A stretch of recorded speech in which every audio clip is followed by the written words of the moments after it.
coverage you can count on. Boy, oh boy, over the breaking news. It's suitable, though, because Duke fans are holding their breath right now. Duke escaped Georgia Tech. They moved on in the ACC Tournament to the semifinals, but not without taking a big hit. Star freshman Cooper Flagg appeared to roll his ankle in the first half. He was taken back to the locker room and then never returned to the game. WRAL's Chris Lee is in Charlotte with the latest on Duke's star player. Give us an idea of what we know about this injury, Chris.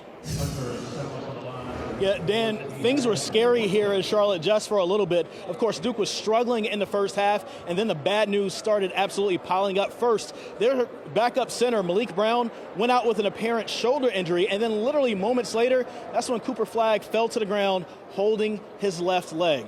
Flagg grabbed a rebound and he stepped on a Georgia Tech player's foot, and a hush came over the crowd. He was taken to the locker room for testing, where it was confirmed he has a sprained ankle. Now, personally, I saw him walk out of the locker room before he returned to the bench in the second half. He jumped up and down lightly to test out his ankle, but ultimately he did not enter the game again.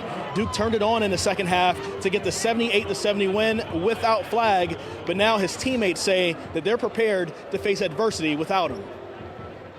Cooper's one of the toughest guys I know. We know that he'll bounce back as soon as possible.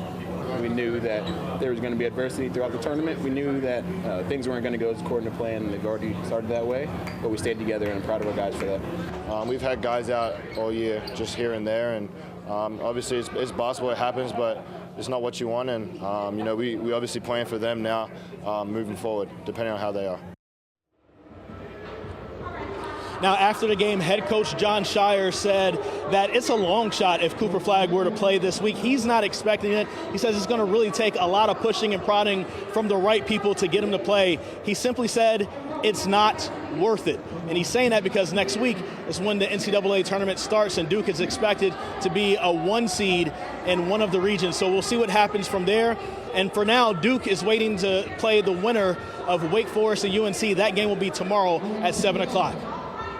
You hate to see any young player miss any big games, especially when they're one of the best players on the court. But we'll see what happens here, Chris. Thank you. Yes.